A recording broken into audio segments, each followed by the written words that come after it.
All right, Richard, you can go ahead. Hi, everybody. I'm Richard Weiss, and welcome to another Monday night lecture at the Explorers Club.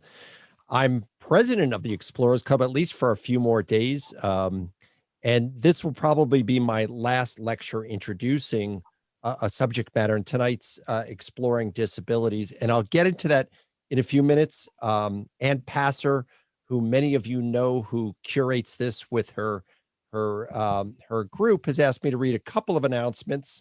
So first of all, on Thursday, there's a Chapter Connect from our Australia, New Zealand chapter, and that's going to be at 6 p.m. Eastern Daylight Time. And then I see we have an evening with Toby Wright, and that's exploring the convergence of art and science. And let me see, the date on that one is next Monday. So that's going to be next Monday night. So for some of you who are new to these Explorer lectures, it's been really an interesting journey. And in the past, when we had lectures at the Explorers Club at our headquarters, if we had 130 people, that was really packing it to the gills. And then during the pandemic, we did what so many explorers do. You innovate and you decide, how can we turn this sort of major lemon into lemonade? And we started these live streams. And, in the beginning, we get 1,000, 2,000 people, to the point when we partnered with Discovery, we would bring the audience to, in some cases, over 150,000 people who would watch the live stream live around the world. And if you look along the chat that you'll see in Facebook, you'll notice there are people from all over the world. And it's interesting how Anne and her committee put these together. A lot of times it's through connections, people at the Explorers Club. This particular lecture has a little bit of a story. I have to give a shout out to Wayne Brown from Aggressor Adventures, who put me together with Charlie Oxley, who's the president of Classified Divers, and you'll be meeting that guest soon. But tonight, I especially chose this topic because one of the aspects of the Explorers Club that we've taken giant strides in the last, I'd say, 7 or 8 months is the whole idea of diversity and inclusion. And at this point, I want to introduce not only a director of the Explorers Club and a chair of diversity inclusion, but a friend now, J.R. Harris. J.R., you're coming from Queens.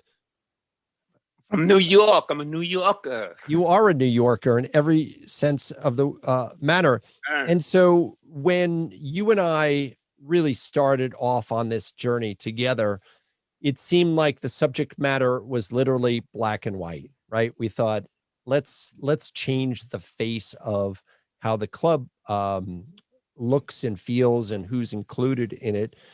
And then, we seemed like we're heading in a positive path. And we thought, wow, we really want to give a platform for anybody who's interested in exploration and science.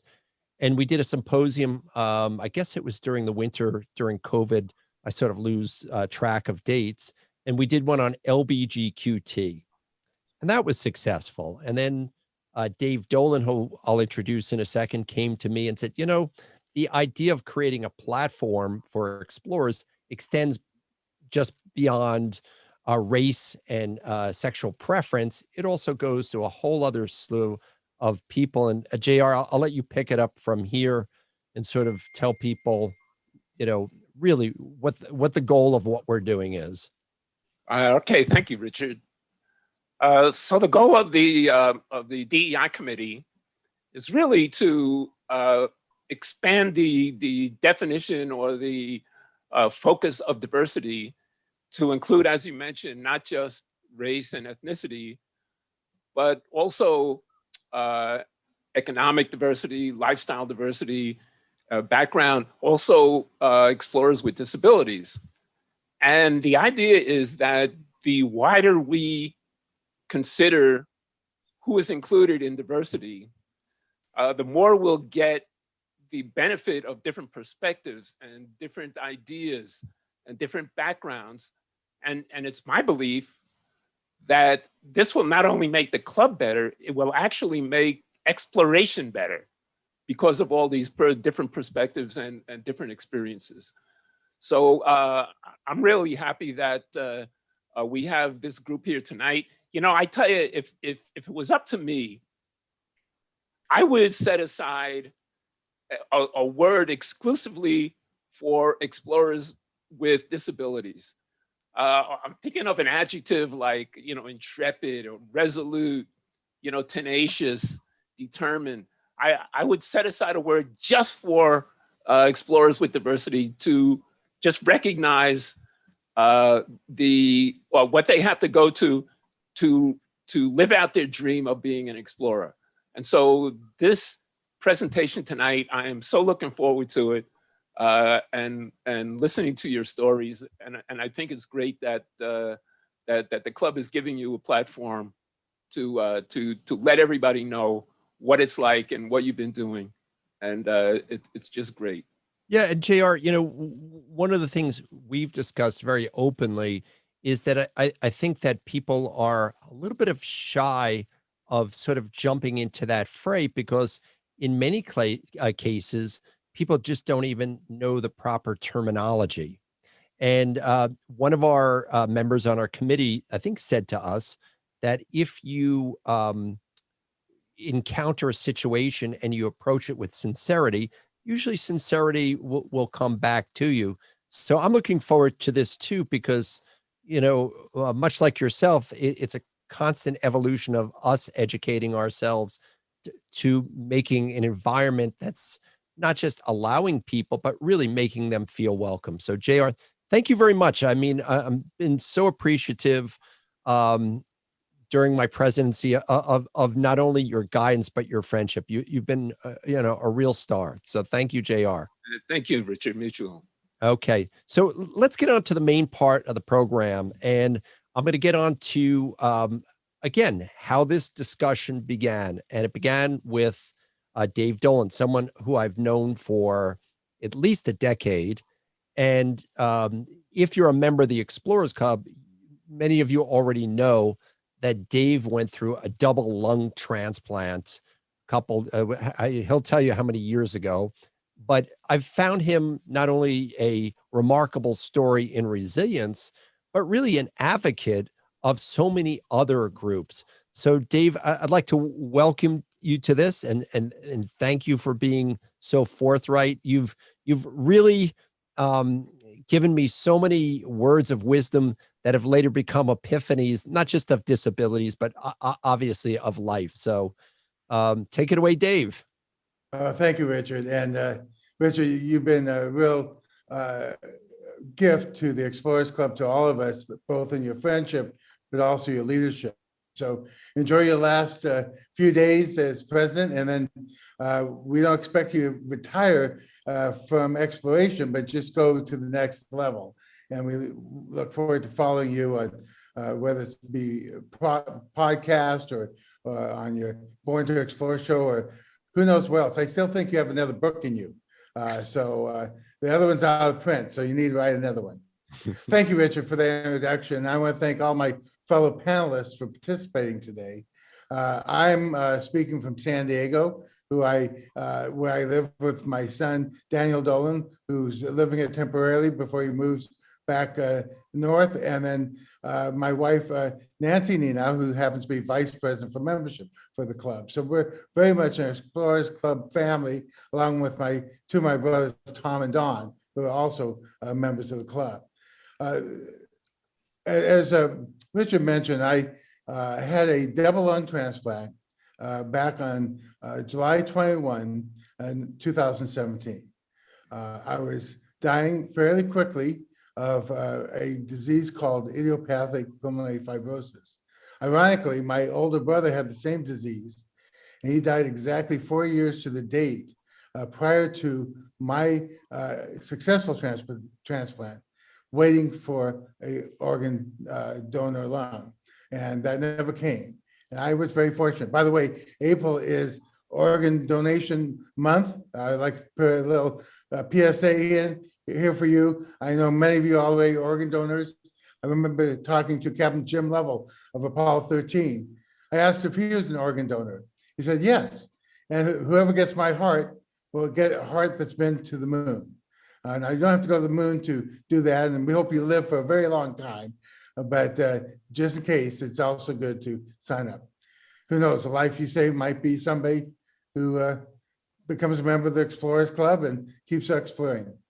So yes, that experience was obviously very disabling, and yet I found means to survive and thrive through that whole experience. I was on oxygen over the last couple of years before I got the transplant, and I really now appreciate being able to breathe without a tube in my nose with pure oxygen. I think it was just mentioned about picking terminology. I chose Ernest Shacklin's phrase, by endurance we conquer, to keep me going. And I spoke about that in the TED Talk that was linked on the announcement for this event. So each of us in this panel have had our own challenges with disabilities, some physical, some otherwise. I'd like to just highlight several other disabilities that I've experienced with. I happen to be both dyslexic and have ADHD. Somehow I made it through 3 graduate degrees, but it was a struggle. And I actually got kicked out of school for a while, got back in. And I've also, not so much during my time I was sick, but I had a time about a decade ago when I was without a job, couch surfing, really going through a difficult time in my life, financially and otherwise, and I really was depressed. And that was a tough time. I have real empathy now for people who've gone through that kind of disabling condition. There are a lot of resources out there, and I'll say, if nothing else, that the resources I found, even within the Explorers Club, have been so helpful to me. Now, one person that has been very, very helpful to me is Amy Gigi Alexander.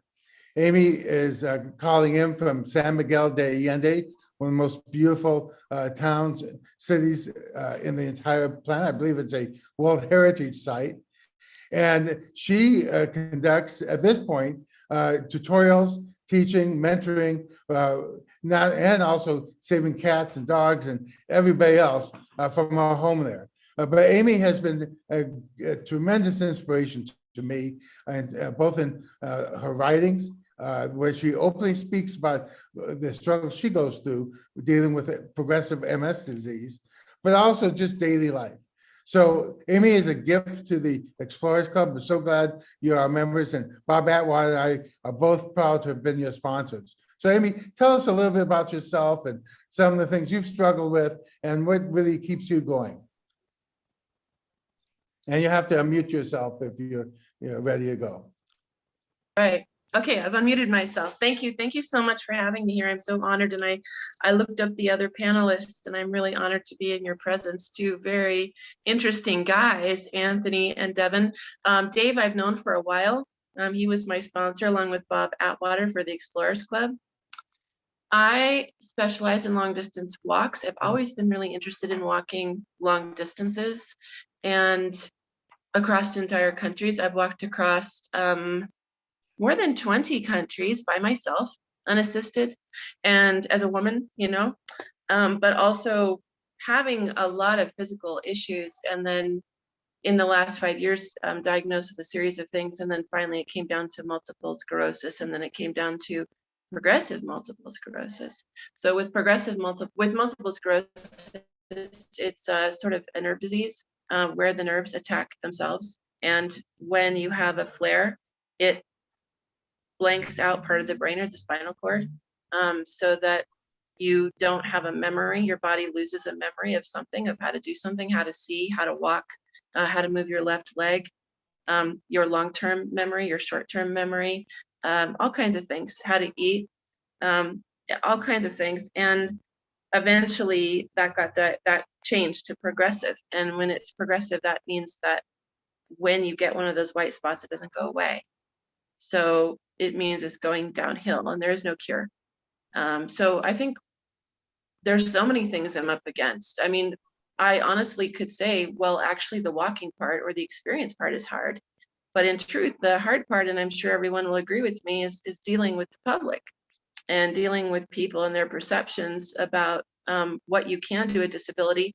And particularly if you're public about having disability and you're doing more than someone who doesn't have disability, that's tricky. It's tricky to monitor because they say, well, are you sure you should be doing that?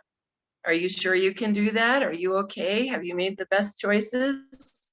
And so for me, I think that's one of the hardest things that I have to deal with. On the side of the other things that I do, I'm also an accomplished writer, an adventurer. I published a literary journal out of London called Panorama. It's a journal of travel and place. I'm in many, many books, at least a dozen anthologies. And I publish other people, and I also teach how to write your book, how to write your adventure, how to do all of those things. So I'm busy. I've got a lot going on, but I always think that the hardest part is not actually setting off and doing the journey and doing the really hard thing. The hardest part is dealing with the dialogue with the world, which is why I'm really happy that we're doing this talk tonight, hoping that it will inspire other people with disabilities. And I'm careful about the word inspire when it comes to people without disabilities. Personally, I don't really want to be inspiring. I just want to be taken seriously as the same as anybody else. I just do it differently. That's all. Thanks for having me, Dave. Thank you, Amy. And we look forward to hearing more about you and also having a chance to see you, whether it be in New York or someplace around the world or San Miguel de Allende. Our next speaker is going to be Devon Raney. Devon just completed writing the book, his memoir, Still Sideways, Writing the Edge Again After Losing My Sight. You can see it here. I got this as soon as it came off press. It's published by Patagonia Press, and many of us know that we've had several Lowell Thomas awardees who are associated with Patagonia, such as Yvonne Chouinard, Rick Ridgway, and Chris Tompkins. But Devon, I've actually have known practically all his life. I met his parents when I was a high school kid. His dad just graduated from college and was working at the student store at my high school for an extra job. And that developed into a friendship that's lifelong. And then I met Devon when he was younger, but it wasn't until he came out with his book that I caught up again. And it's an excellent book. I do recommend it. And Devon's the kind of guy who's not going to let anything stop him. And he is one of our kind of West Coast kind of guy, whether it's surfing, skateboarding, biking, snowboarding, anything that has speed and outdoors, that's Devon's middle name. So Devon, could you tell us a bit more about your life, kind of how you experience your own disability and how you're coping with it? And I want to just note to everybody that if you notice the announcement for this session, at the very top of that announcement was a couple guys on tandem bikes. And that's one of the ways that Devon has been able to kind of continue his exploration and adventures with the help of a companion such as that. Devon. Yeah, thanks a lot, David. I really appreciate it. It's an honor to be here. Am I coming up on screen there? Yep, you're all good. Yeah, you can hear it. That's a tough act to follow there, Amy. That was, I really liked what you said there, and especially the walking part. I've gotten really into walking lately. My wife and I are planning a big walk. She thinks I'm crazy, but we're walking this summer, out to the coast from our house here. We're on Bainbridge Island, Washington. Nothing like what you've done, but anyway, that was really, I'm excited about talking to you some more about the walking. For me, I'm a visually impaired, father, husband, athlete, author, I don't know, just regular guy. I hit my head surfing 13 years ago, and I have a genetic disorder, shut down, 85% of my eyesight. Basically, the center of my optic nerve is dead, so I use the sides of my eyes to see, which is all like my peripheral vision, which is great for navigation and walking around. But, you know, when I stare at the computer like right now, I mean, there's nothing out there. You know, ideally, I would like to be talking to you like this, moving my eyes around a little bit to kind of see, you know, I still wouldn't be able to see the screen, but at least I'd know where the computer's at and stuff like that. But, and I really like what Amy said, because, you know, that's been my experience for 13 years is the most challenging part is, you know, dealing with people, I guess. And it's kind of an unfortunate thing to say out loud, I guess, but it's like, you know, I learned early on as I was moving my eyes around all the time to talk to people that, you know, it wasn't going to work, right? People would look down at their shoes. They'd be like, what are you looking at? You know, and for me, I've learned to just fake it. You know, I stare, you know, at your face and the person's gone, or I just kind of, I wear sunglasses a lot when I walk outside because I'm moving my eyes so much. Not driving a car has been a significant challenge. You know, the shutdown for my eyes was in a three-month span. So I was done driving a car, you know, or recognizing my daughter's face, or my wife's face in like 3 months, you know, and that was a challenge, like how, you know, caught up, I think, a lot of us are on, you know, our independence being, you know, how we get around in a vehicle. So that was a big life changer. As far as, you know, exploration goes, I think remained, you know, excited about passions that I picked up as a kid, you know, and I think that when you're lucky enough, I think as people, if we're lucky enough to come across, you know, something that we love to do, like skateboard or surf, or just spend time outdoors, be on the snow with my daughter, Madrona, my wife, Rebecca, it's like, it just was paramount from the get-go that those things were going to somehow stay in my world, you know. And there's a lot of things out there in this world that I think we could all get to doing and probably enjoy. I just already knew what I wanted to do, you know, and so I kept at that. And there were a lot of little things in the early years that, you know, had to be tweaked, and I had to learn how to ask for help again. And I had to learn how to, you know, I couldn't ride, you know, obviously my own bicycle anymore. So it became like, you know, okay, I talked to some blind athletes, and they were super into triathlons. They had tandem bikes. I got a tandem bike early on. Started planning a trip from our driveway here on Bainbridge Island to Tijuana, Mexico.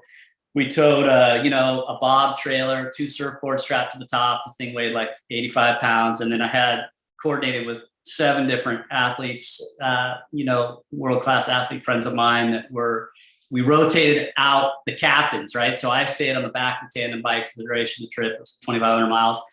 It took us 75 days. We slept on beaches as we went down the coast, and we surfed every day, you know, had the time of our life. And there's things like, you know, that are, I guess, a way of still exploring. There's kind of a way to figure pretty much everything out, I guess, for me, except for the driving part and, you know, spotting people in my family from across the room and things like that. But little adventures these days, like, you know, so we moved to Bainbridge Island early on, I guess in year 3 of my vision loss, because we needed to move to a spot where I could walk our daughter to every school she went to, right? So elementary school, middle school, high school, they're all located within half mile of our house here. So it was like, if I wanted to see my wife, get her independence back and not be a full-time taxi, we needed to live somewhere where I could walk to the store, to the ferry. We're a 1.5 miles from the ferry that goes to downtown Seattle. And so we moved here to Bainbridge Island, and I'm a big fan of exploring the area that you live in, you know. So I guess it took us 4 or 5 years, but we finally, my wife and I, put together a paddleboard trip around, you know, the island, which is just right here, you know, our home.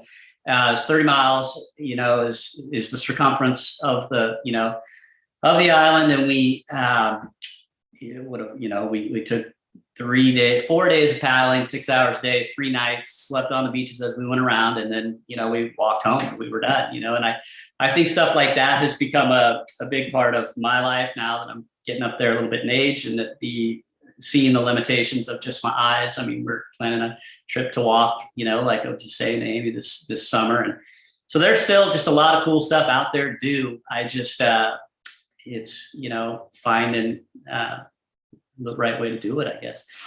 I probably rambled on too much here, Dave, but I guess far and away, one of the things I'm most proud of is probably writing. I think, you know, a little bit to Amy's point about being taken seriously. It's like, I think that there's a thing that happens with anybody that's experienced a major life challenge. And I think, you know, like we said at the beginning of this program, I mean, it transcends all walks of life, whether, you know, it be race, sexual orientation, you know, physical challenges, financial challenges. I mean, there's just so many, right? And I think there's a thing where we, you know, for me as a person, I don't want to, you know, I tell my wife all the time, I mean, I don't want a participation trophy, right? I don't want to be graded on a curve, you know, I want to do a thing at the same level as someone who's sighted, right? And that was a big deal for me early on.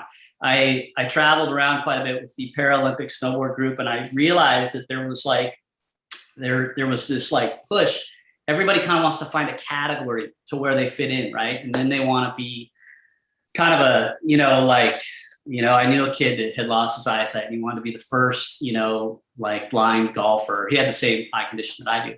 And I respect that. I respect the desire to do, you know, simply do. But for me, I wanted to do something at the same level as a sighted person. I mean, it's not going to happen as a snowboarder anymore. It's not going to happen anymore as a surfer so much per se. But I wanted to write at the same level as a sighted person. I wanted to do that my whole life, you know, before my eyes. I mean, books were a huge deal in my world. My first, you know, my first introduction to independence or somewhere else out there in the world adventure, I went there in my mind through a book, right? Later, it was a skateboard, then it was a surfboard. I mean, that's where I felt me and free, right?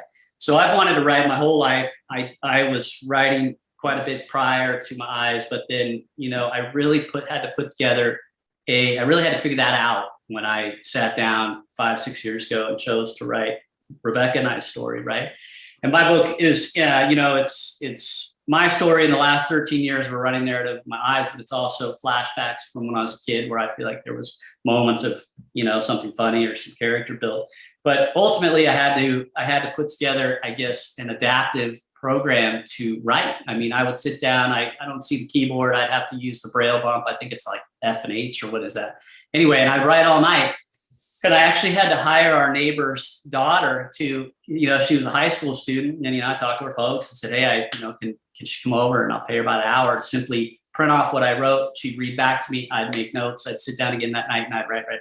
And we went that way for like 3 years. And certainly I could have found a computer program, I guess, that, you know, audibly read back to me. But the simple like fact that I'd have to listen to a robot voice for, you know, 3 years of my writing was like, I just didn't want to do it. You know, I wanted a human interaction and I wanted an adaptive way to figure out, you know, that hurdle in front of me. And it was exciting at the point to get a publishing deal. And then later to learn that, you know, I mean, you know, Patagonia does a lot now with audiobooks, but mine was the first book to be released in audio at the same time it was released in hardback. And I think that result being a first really came from hearing my work read out loud to me every day. I mean, we knew it flowed, right? Like if she got hung up on anything, and she was a brilliant young gal, came from a brilliant family. And it's like, she would read. And then if there was a hang up, we would go back right. And I think ultimately to Amy's point about being taken seriously, you know, I did not want to get a publishing deal because of my eyes. I wanted to get that publishing deal because I wrote at a level that warranted, you know, a book. And, so to have done, you know, to have gotten to that level with still overcoming a challenge, I mean, that's a cool thing for me, and I'm proud of that. And it's not like I can do that in everything that I used to do, right? There are some things that I simply aren't going to do at the same level that a sighted person does. So figuring out what we can do and what makes us happy and what we're passionate about, and then being taken seriously, like Amy said, is really an important thing. I mean, not just for those of us that have challenges, which is so many people out there, right? But I think for anybody. And hopefully I didn't go too long there, Dave, but it's an honor. Oh, that's perfect. Well, and I just think the last few things you said there just sums it all up. And just to find that niche that, okay, we won't be able to do everything. And that's part of what I've struggled with, is I had all these goals of things to do. And then, well, there's some places I can't go anymore, you know, but okay, but I can go to other places. or do other things. So I think that's part of, for any of us, no matter what our situation, there are things we can do and focusing on the positive. And thank you very much. And by the way, I appreciate your book because not only I enjoyed it, I'm giving it to a lot of my friends, and it's really nice to have a book that you know people would enjoy. So thank you. Speaking of figuring out what one can do, Tony Wilkins is our next speaker, and Tony, we spoke almost an hour this last week, and learning about your life and how you cope with just everyday living and not letting anything stop you, even from getting certified in scuba. Is absolutely amazing. So Tony, would you please tell us a bit about your life and how you came into your current situation, and then how you cope with that, and these interesting ways you are looking to inspire others to take steps to overcome challenges. Tony, please. Sure. Thank you, Dave. And I'd like to thank everybody for giving me the time to tell a little bit about my story. The Explorers Club is an amazing group of people. I was fortunate enough in 2019 to meet a lady by the name of Charlie Oaksley. As Richard was saying, she is an awesome person. She's a certified scuba diver all around the world. I met her in the Cayman Islands when we went on our trip in 2019. And a little bit about my backstory. In 2008, April 28th, I was in Hawaii on vacation. And we were out just in the surf a little bit, collecting some lava rocks and everything. And the 6th or 7th time I dove in, there was an undertow, and I dove right in and hit the top of my head on a sandbar and was instantly paralyzed from the neck down. I was in the water. I took in four breaths of water. I didn't think anyone knew I was out there, so I just kind of figured that was the end. And luckily, I was pulled out by a lady that just happened to be an EMT. And there was also a doctor on the beach that when they pulled me out, they stabilized my head with sand. And from that day forward, 13 years ago, I feel that I was reborn. I was a huge adrenaline junkie, like Devon, snowboarding, bike riding, everything that went fast. And when I woke up in the hospital, I didn't quite understand. No one had told me what had happened. And my wife at the time, as she was walking out of the room on the phone, I heard her say that Anthony broke his neck. And I went into a long, deep depression of being able to do what I want, go where I want, when I want, to having to wait till I have somebody that can help me. I went into a deep depression for about 3 years. I just found it hard to just face people, from my friends that knew me in my past, just being a really adventurous guy, to now needing to blow through a straw for the rest of my life to move my wheelchair. I was fortunate enough to come down here to Colorado Springs, where they have a huge support for people with disabilities, especially with wheelchairs. We have 4 or 5 Army bases here. They have plenty of the Wounded Warrior projects here. They have all kinds of organizations where people can get back up on the slopes to go skiing, snowboarding. I thought all that was over for me.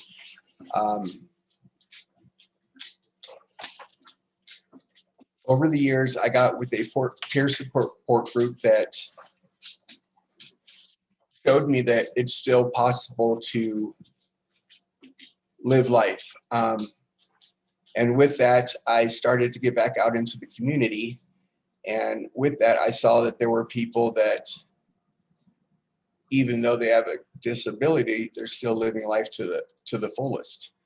And that really inspired me to,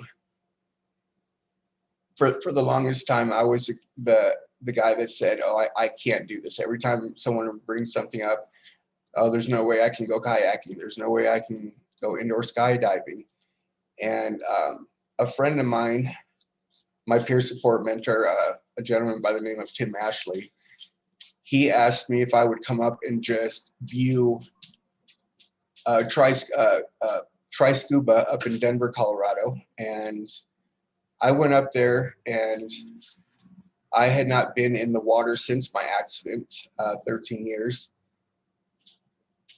And with the support and help of them, I was able to not only overcome my fear of getting back in the water, but to become a certified scuba diver. I got my certification in 2019 in the Cayman Islands. And since then, all I can do now is just look forward to going scuba diving, because for the people that have done it, it's an absolutely amazing experience to be in a whole different environment, you know, underwater, where I feel very fortunate that I was able to do that. And my goal now, I am with a group, an organization that we try to help people with disabilities in the community to get out, to show them that you don't have to sit at home. There is life after injury, and you just really gotta dig a little deep and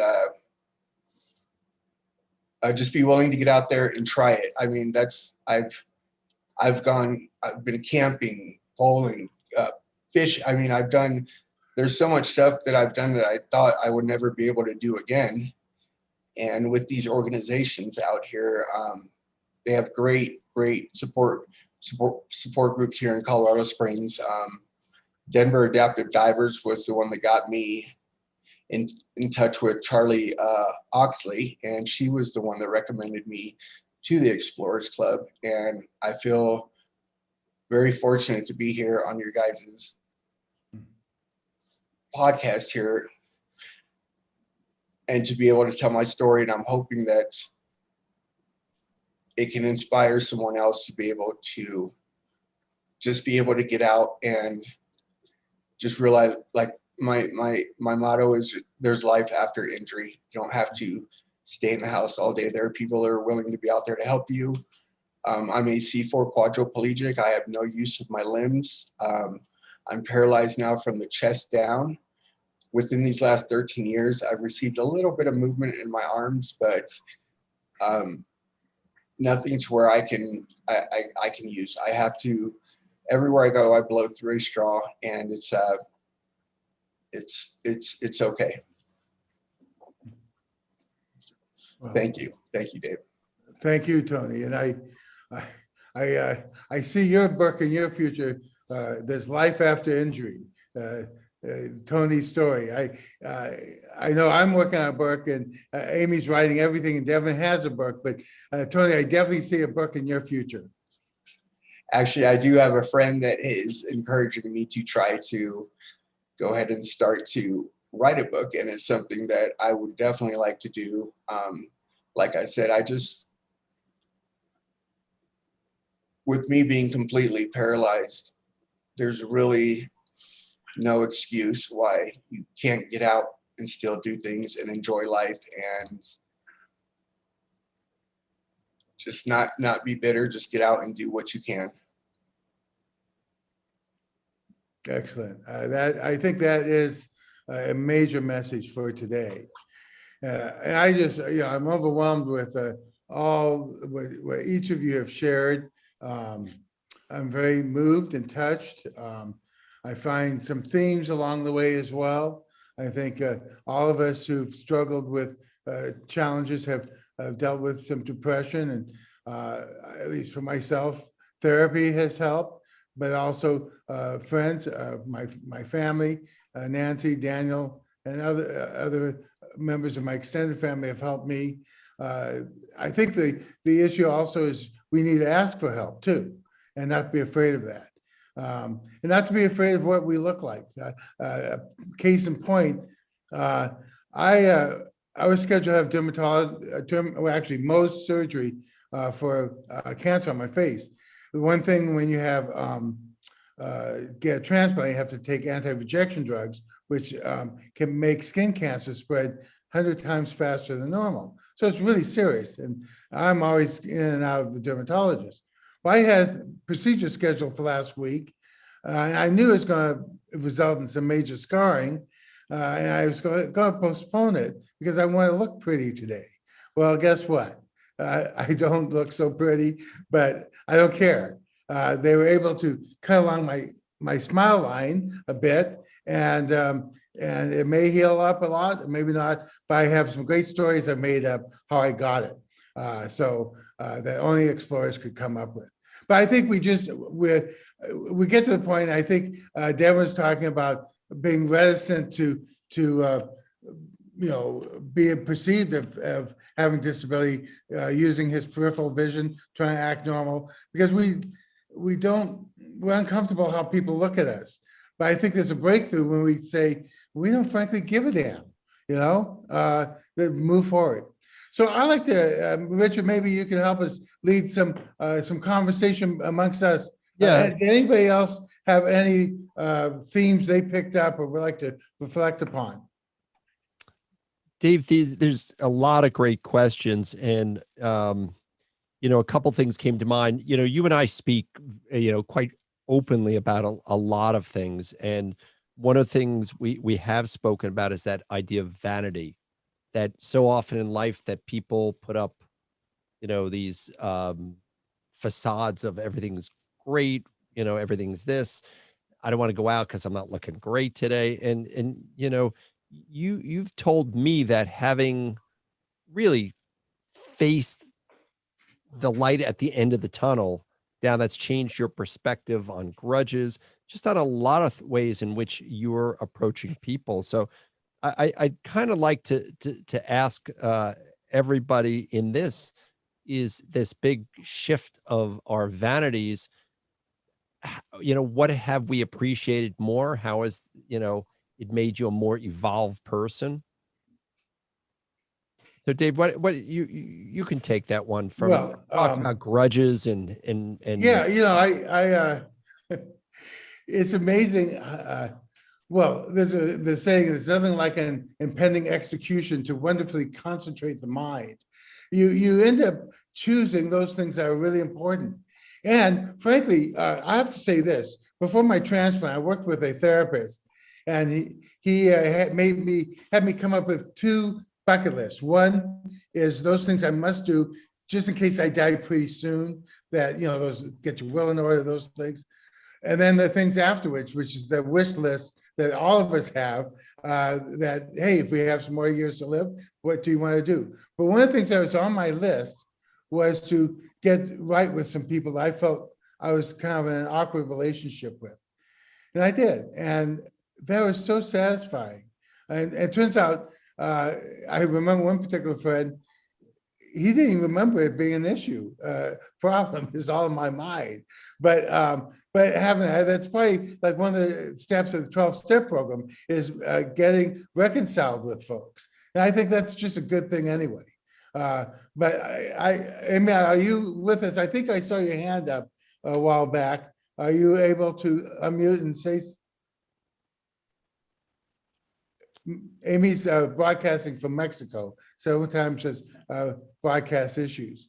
Yeah, we'll get her back in a second. And I want to ask our other two guys, you sort of have witnessed the COVID experience for people. It seemed like we've witnessed depression, collective grief. Has this given you a perspective of really guiding other people how to get over challenges in your life? Because you've obviously both had severe challenges, and COVID's been the collective challenge of our generation. What have you been? Oh, Amy, you're back. Okay. Before we get into that question, I know your hand had been raised. You're muted. There was something that Devon brought up that was really interesting when he talked about sort of his interest in exploring right where you are. I wanted to touch on that just really quick, because there's a word for that. It's called vertical travel or vertical exploration. And I think a lot of times when you're thinking about being an explorer, you think about, oh, I'm going to go to Antarctica or something like that. And when you have a disability where you're relying on other people, or you have pain, or you have some other problem, life gets a little smaller. And the expeditions that you take sort of are, yes, I can go do the big things, but also it's about exploring vertically, like right where you are, up and down, and being able to take a deeper look at that. I just wanted to thank him for bringing that up. Great, thanks. I have a question from Luna, and it says, I salute you all. What can we do better in providing a supportive environment to people with disabilities? Which country does it better in that regard? Good question. Anybody want to jump on that one? Yeah, go ahead. I'm sorry. Yes, I believe going from being able to walk to being completely dependent on a wheelchair, I've noticed that it's the little things as far as just helping with the door.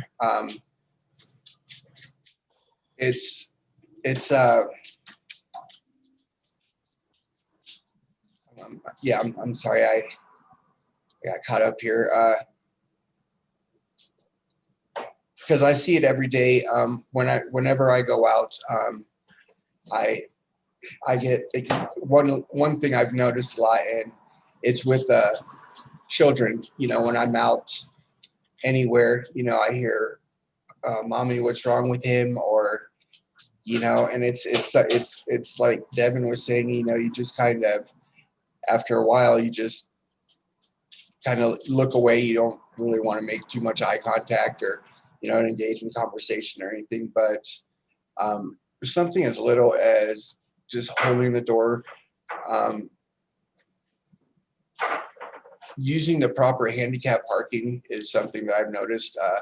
I'm with another group, and that's like one of the biggest things is people just don't realize when we are parked there, when we come back and someone is parked on the stripes just to run in for 2 minutes or whatever, that's very inconvenient as far as having to back the vehicle out, stop and go find another parking lot just to get back into your vehicle.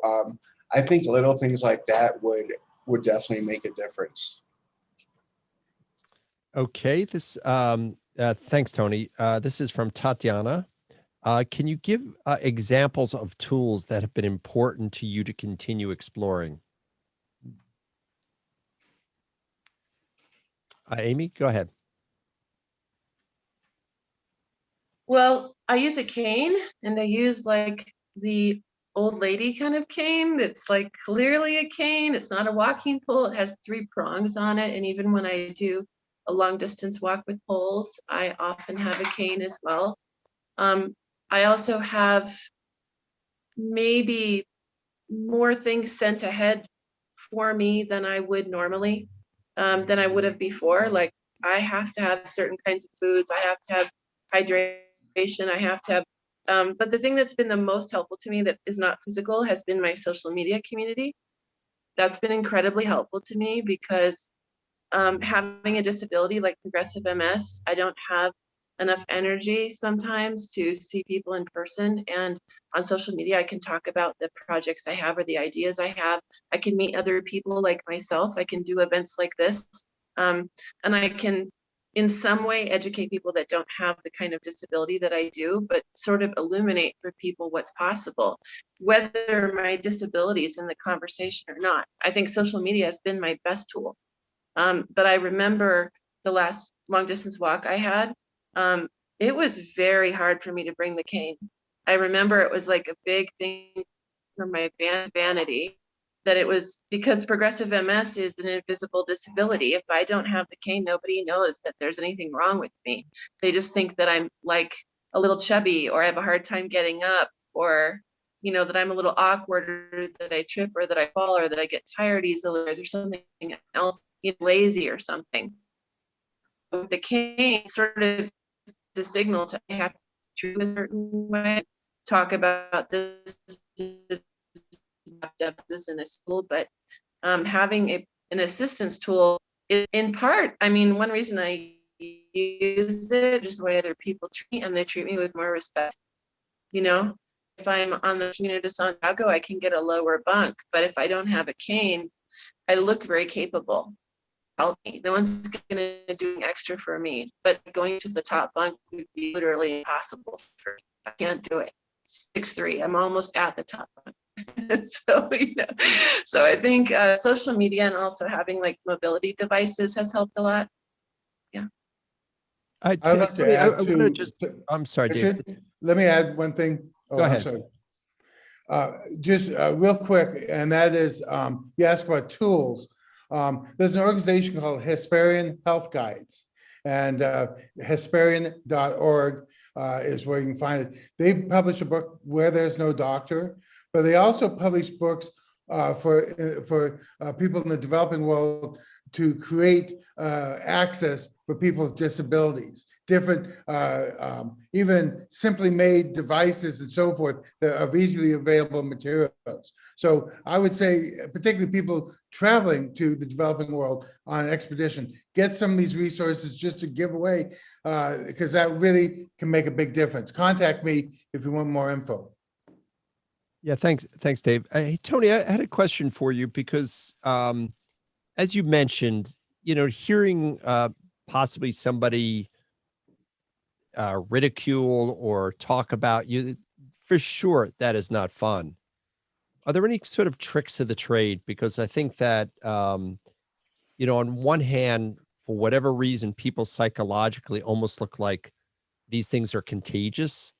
And so is there anything that you have sort of done to where you feel like, okay, this is my sort of trick of the trade for seeming friendly or more open, right? It's kind of a little bit of a two-way street, because if you're always looking away from them, then it's probably a little bit of self-perpetuating situation going on. You're not being contacted, but then if someone's contacting you, you're probably not looking. Does that make any sense to you? Actually, yes, it does. What I've found that works for me is just coming straight out. And if, like I said, usually it's children. And when they ask their parents, if we're in line at a store or something, what I've gone to now is just saying, if I'm willing to explain what happened and why I'm in a chair, and then hopefully that can, excuse me, that can help educate. But yes, for the longest time, I just figured it'd be easier for me to just not make eye contact. And here within the last few years, I've just decided to take it head on. And if anyone has any questions, because seeing somebody in a wheelchair already kind of gets looks, and then seeing somebody that's controlling their wheelchair with just their breath gets a lot more looks. And I've kind of come to terms with it. If they want to know, I think it's better to tell them. I see it as kind of an education thing, so that the next time maybe they see somebody in a wheelchair, they'll understand it a little better. Thanks, Tony. Devon, we have David is asking, when have you had an experience with the public that's been positive, when somebody has shown understanding? What made it so? What was the experience that really uplifted your heart and given you sort of trust there is humanity in the world? Well, I get those, I get those often. I would like to address some of the questions back a little bit, some, kind of play off a little something that Amy said and also Tony. But far and away, I think the biggest thing, for me is like when you talk about tools, right? I use a cane as well. And I think that, and you touched on COVID there for a second too. And the biggest thing that would improve my world, and I've always been kind of confused about, is like, when you have a disability at the level of Amy, Tony, myself, or whatever, I mean, there's no, I have an identification card, not a driver's license, right? Like I can't get a driver's license, can't drive a car. And there's nothing on there that says, blind. And there's like nothing you can carry or nothing, and it certainly, I imagine that like first glance at Tony, you're able to tell. And Amy and I are given a perspective that's like looking at us, you're not able to see, there's no indication right off that there's a problem until there's like a hiccup, right? Until like I trip on something or until, and I've always kind of wondered, especially during a time like right now in COVID where there's fear, discussion about like having to always carry like, some sort of a proof that you've been vaccinated or, I think that's odd, right? I mean, I think there ought to be something that says, especially for me, like when I go to the grocery store, that's a huge thing. Because, I work, now credit card machines, right? They're no longer like a swiper. You can't feel my credit card anymore and feel where the numbers are. It's just flat now, right? Like, and now there's like a chip thing and you got to use the screen. And so they've gotten less and less usable from a blind person's perspective, like a touch perspective over the last 3 years. It's not even doable for me. Like to find the hole to slide the card in, I'd have to flip the thing like 4 ways. So I'm always having to ask for help from the cashier, right? And there have certainly been many, many, many awkward situations like, well, you don't look blind or you don't, and sometimes I wish there was like, there was something that was, and then there's the times when I get, to your point about when have your faith in humanity been restored? I mean, those come, I think, when I'm willing to start in a vulnerable spot, right? And a little bit to like what Tony's talking about, like, kids saying something or people staring and things. I mean, I think anybody that has, and I think it transcends, like we said earlier, so many walks of life but when there's a challenge on a daily basis, when it simply takes more work, it's just a fact. It's going to take more work on my end to go walk from my house to the grocery store and interact with the public. I mean, not only am I going to have to start from like a soft spot in my heart when I talk to somebody, it's just going to take more work to explain the situation. So there is always a slight chip on the shoulder that I have to constantly be like, putting to bed, and I think to someone's question earlier about what country is the best and what can we do here in the States, and I've been all over the world. Can't say what specifically country I think is the best. Although I am a big fan of Australia and the way people, like there's kind of I never felt anything. Australia would be my first one, but anyway, sorry to ramble. When I think about where we are in the States, right? I mean, we're a consumer-based society, right? I mean, we live like in a world here where, let's face it, I mean, we're giving stimulus checks just to keep the economy going so people can be buying, right? I mean, vanity is a huge part of America. And it's just it's a tough fact. My perspective may be a little bit biased because I have a 16-year-old daughter.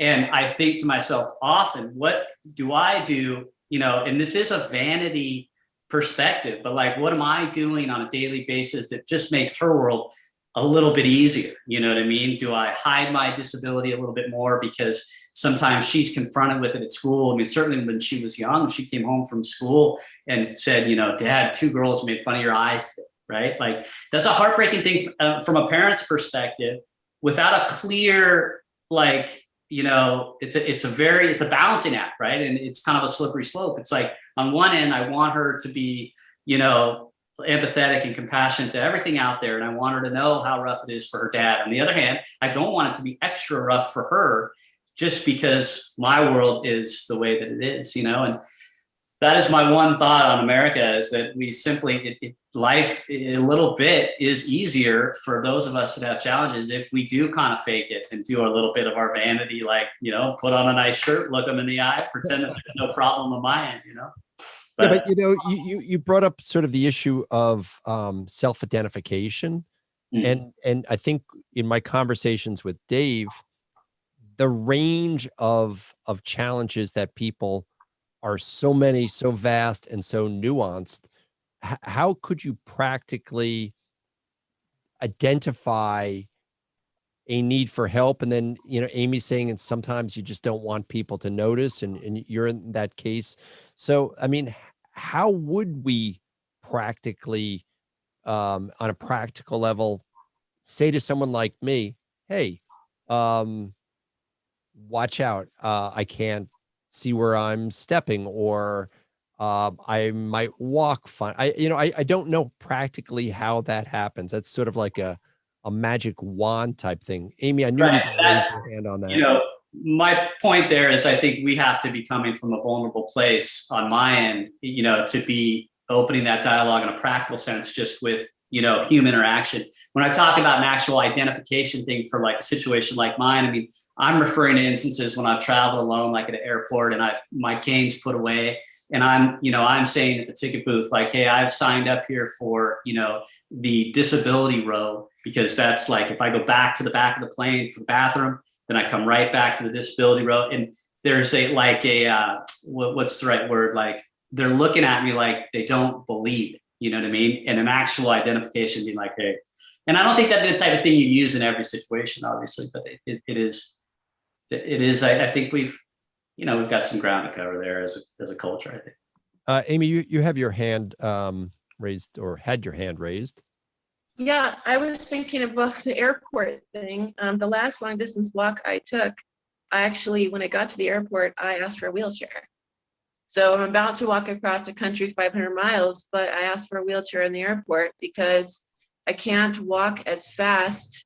I can't compete with all the people. Like when I walk, I can train to do a certain number of kilometers a day and I can pace myself, but sometimes what an airport requires, I can't do. And I didn't want to waste all my spoons and energy on, you know, trying to get through the airport. So I asked for a wheelchair and they just looked at me like I was crazy.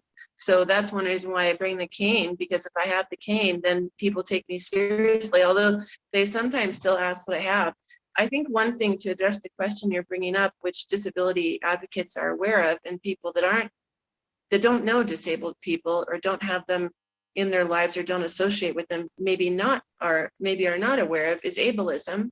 And ableism you can look up on the internet, but it's basically when a person without a disability judges a person with a disability based on them being able to do everything.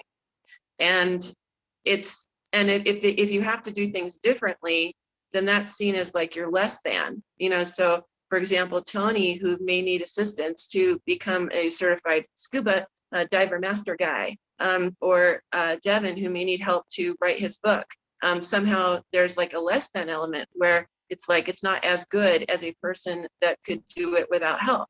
And as far as like asking for help, quite honestly, there are people I would ask for help from and people I would not. But when you're disabled and you're traveling the world, there are times you have to ask for help, like in the airport.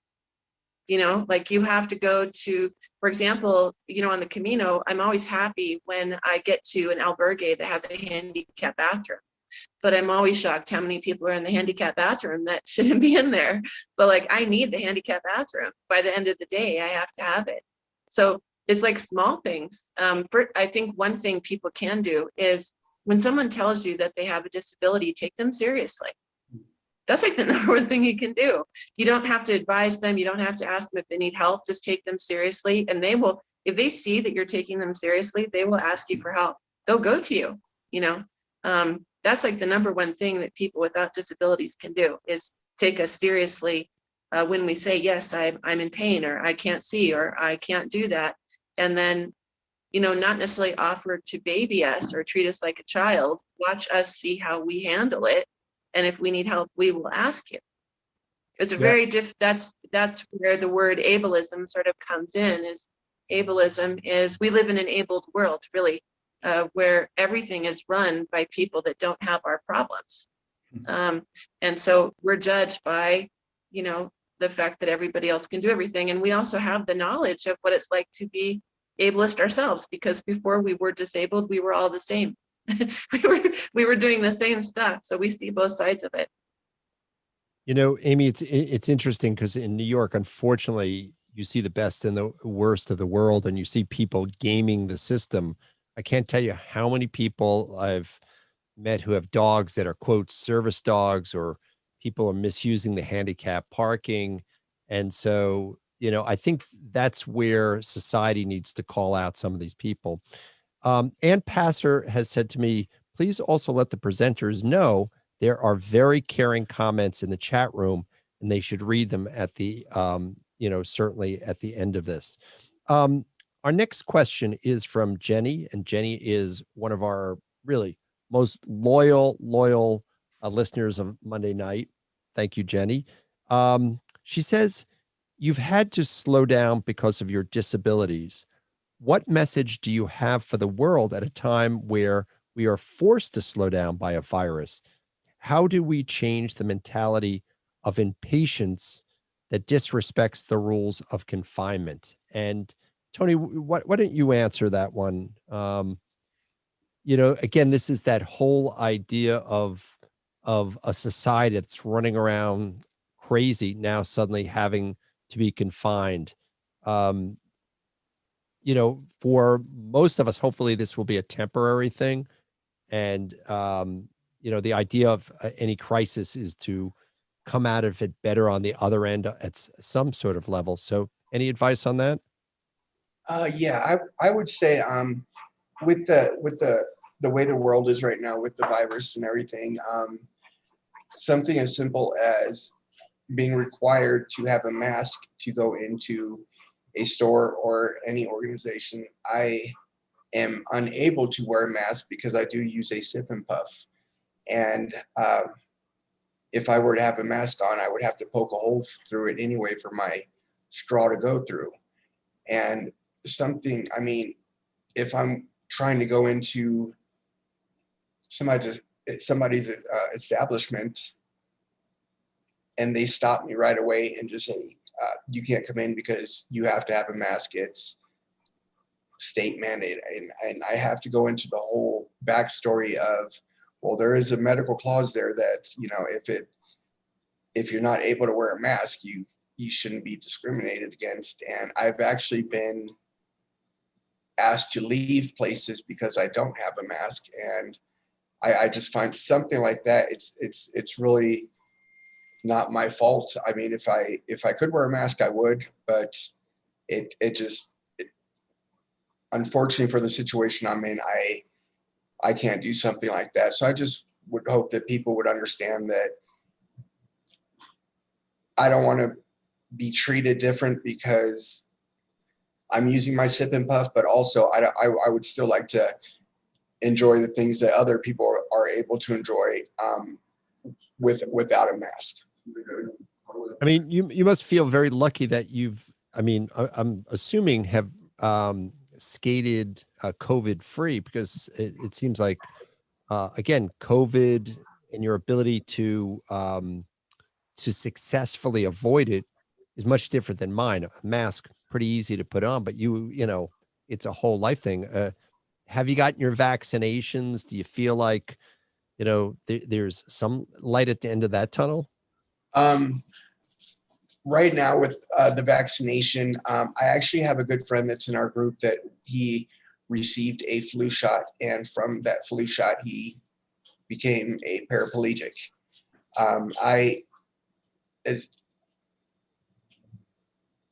I'm very interested in the vaccine, but I also would like to see a little more research on it.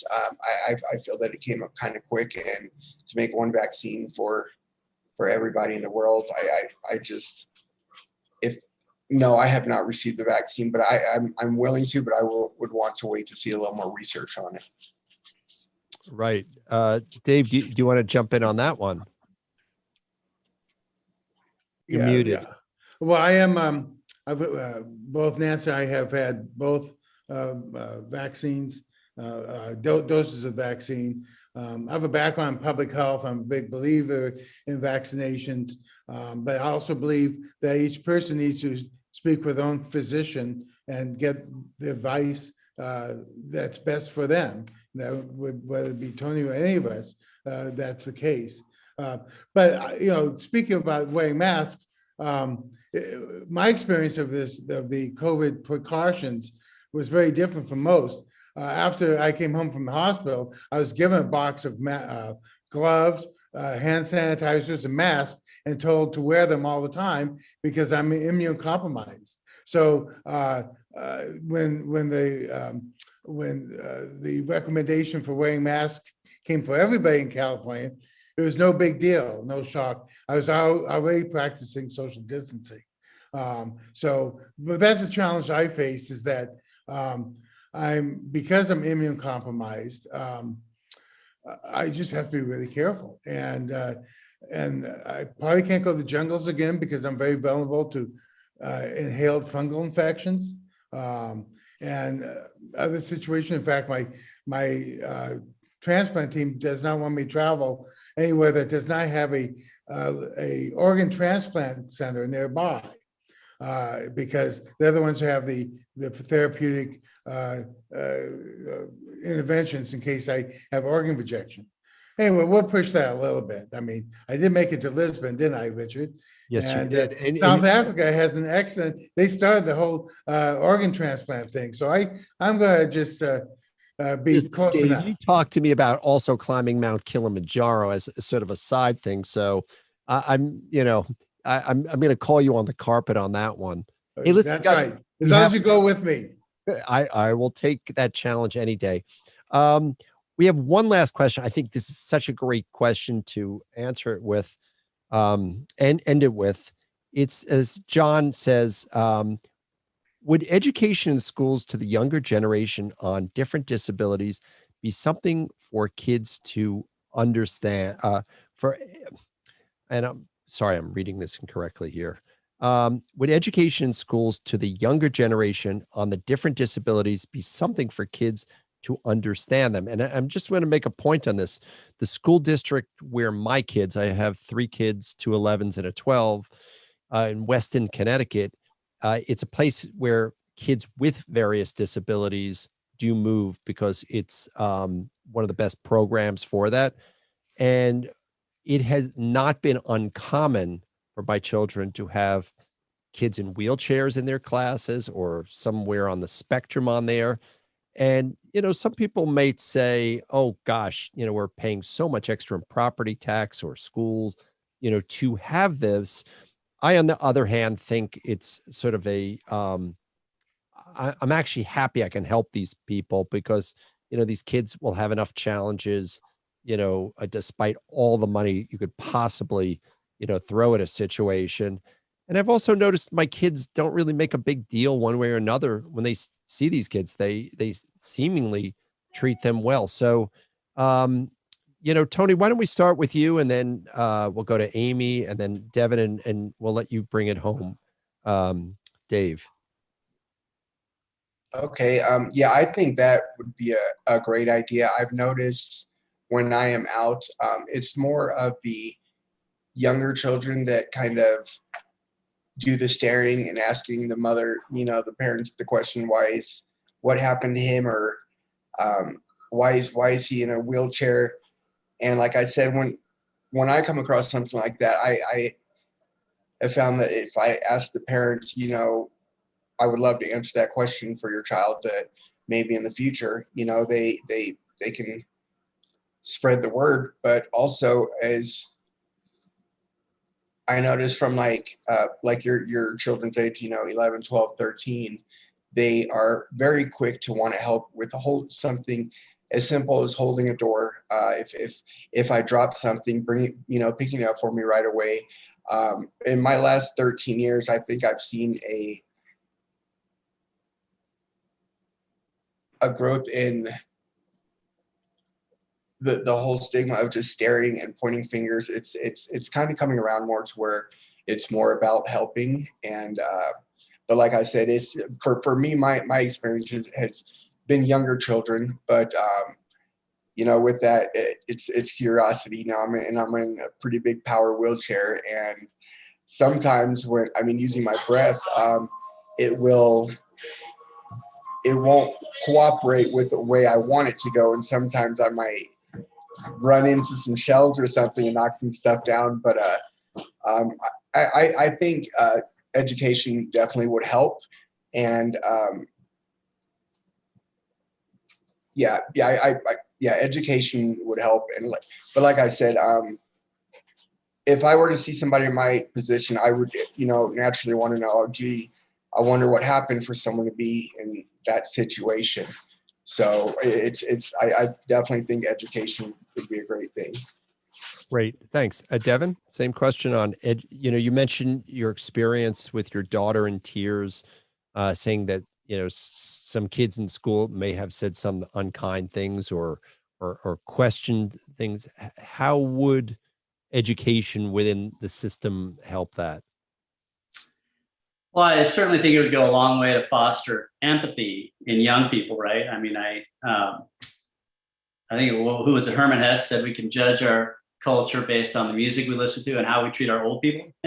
We probably can say a lot about a culture on how we treat, disabled people, I think, as well. And I certainly think finding ways to, and it's a tough thing. We all know it, right? To include people with certain disabilities in the same classroom at young ages, when it often gets looked at like a distraction or takes more attention away from the regular classroom. These are things that I have seen when I've participated in disability awareness programs in our local school district. It's like it's hard to get everybody together in the same classroom because they're being taught different ways, right? But I think it's an important thing to kind of give some attention to and hopefully figure out. And when I think about, some of the little moments we touched on COVID stuff there too, and masks and things like that. And I see, in our community, quite a bit of like social policing going on, right? Like, this, or this, people getting harsh when they're, not, totally abiding by our, what's going on in the rules right now. And I think a little bit about what if that, same attention went to, should you be parked in that handicap spot, or, I do think it's an interesting discussion. And I certainly have been honored to be here tonight. And thank you for including me. We've been honored to have you as well.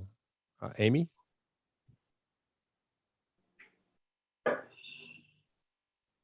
I should say I don't have children, but I was a nanny for children with disabled children. This time I have a lot of disability, but before I answer that question, I want to answer the question. So I have directional until these times when we all want to be out. And one thing I wanted to say is that the drive for being an explorer, the drive for exploration has nothing to do with where you go. It has nothing to do with what you actually accomplish. It's on the inside. The script is on the inside. As Devon said, when he was a boy and he had those things that he loved and those were his passions, and he just sort of looped onto that. And like, that's who he is now. And so the fact that there's a virus or not, can't leave your house or not, it doesn't change being an explorer. If we all had to stay in our small towns, we'd still be explorers. We don't have to go far. Exploration is an attitude. And so the COVID time has been an incredible opportunity to how you want to be in the world.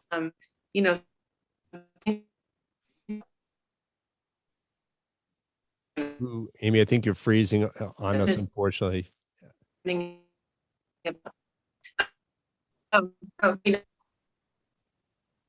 you hear me now? Yeah, we can. Can you hear me now? Even the internet. Oh, you can? Okay. The internet I will feel not keep you down. just to say that, like, this time is the time to find your drive and your passions. That's what it's for. And it's a gift. This is a gift right now, even though it's a terrible thing. It's a gift because we get to figure out what we're going to but thinking about storytelling and how that affects children and how that affects adults, it is actually the behavior of adults that affects the behavior of children. So while we can do all we can for schools, it's really the parents and the adults and the services that are provided in the grocery store, and the people that work in the airports, and all those people that need help. But one idea I've had would be to do a children's book of explorers with disabilities and have it be like an illustrated book. And then each explorer sort of have a little section and it be illustrated, and that be something that would be available in like public libraries or schools. I think that would be such a great thing, because not only will it inspire people to do things that they wouldn't have normally done, but children will see that people with disabilities aren't any different than somebody that could do those things, you know, without a disability. We could have fictional characters like Stephen Hawking's. Yeah. Stephen Dave, Hawking actually did a lot of exploration. That guy was an I know explorer. he He did a did. lot of things. I'm well aware of that. Dave, you want to bring this one home? Yes, and Amy, I see that book in your own personal future, by the way. I'd just like to say, you mentioned about education, just very briefly, I'd say as I mentioned, I have ADD and ADHD and dyslexia, and that was not diagnosed till I was in graduate school. So I went through a lot of struggles through all that, and now I see what's available now, the testing, sometimes medication, other interventions, and I think things have really changed. The ADA Act has been very important, and so I'm very relieved about that. I guess what I went through just made me tougher, so and maybe more creative. But I would like to say one thing to bring this to a close. First, I want to say thank you to my fellow panelists. I've just learned so much from each of you, and this is very meaningful to me that you would participate, and I look forward to following up with you. But I also want to share an experience I had on August 21st, 2017, exactly 1 month after my transplant. Now, after my lung transplant, I was in the ICU for 2 weeks and got out, and but I was still on supplemental oxygen, pure oxygen, while my lungs were healing. And so, and I was used to it. I was on oxygen for a couple of years, and there are a few times I ran out, and it became a crisis. And I won't go into that, but suffice to say, the oxygen became my security blanket as much as Linus's blanket was for him. But on the Friday before that Monday of August 21st, I saw my doctor. I said, when can I come off oxygen? And he says, well, take your cannula off now, which I did. Are you okay? Yeah. Well, I don't feel okay. So I put it back on. I just was not ready to let it go yet. Fast forward to that August 21st, and there's the day of the great American eclipse. And I was in the kitchen, actually just tuned into Richard Weiss on CNN, who's broadcasting live from Ketchum, Idaho, a great location. And I want to catch that, but the eclipse was happening in San Diego first. So when it was coming, Nancy and I, we all ran out. I took my oxygen off just for a few minutes, went, looked at the appropriate eyewear and saw the eclipse, went back in, started watching Richard, and the sun moved across, and there was the eclipse. Richard was broadcasting live. It's an emotional experience for you. You had tears from your eyes. They came to my eyes when I realized I didn't have my oxygen on anymore.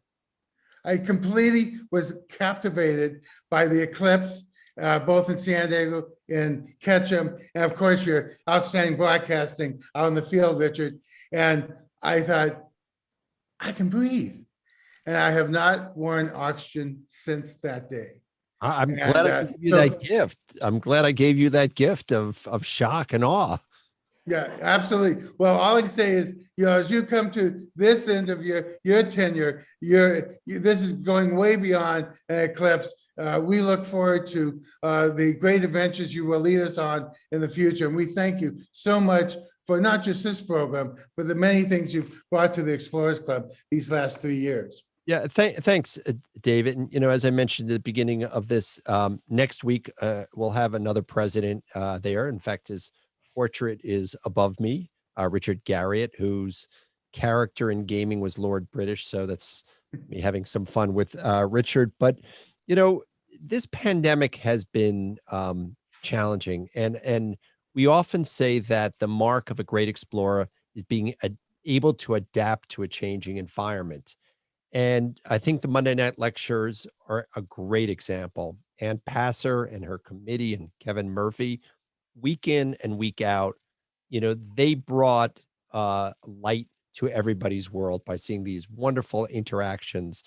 And, so many other things came in during this whole COVID period.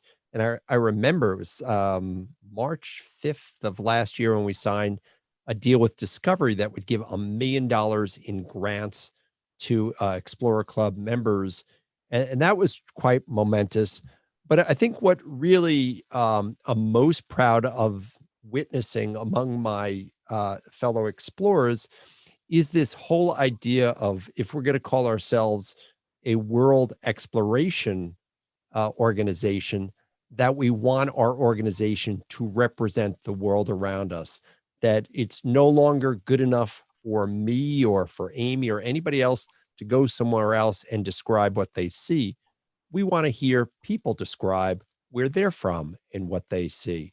And I think that maybe it's the perfect storm of a lot of different events, but I do think that the Explorers Club will represent the world around them. And the only criteria is something that all of you have, is an innate curiosity, a burning desire to know more about the world, and that the only religion that you have to belong to is that of science and exploration. So with that, I'd like to thank, all four of you. Thank you so much. It meant so much to sort of end on this kind of important subject. And I look forward to seeing everybody in the audience and typing in my questions on Facebook in the near future. So thank you very much, and have a wonderful day or evening wherever you are in the world.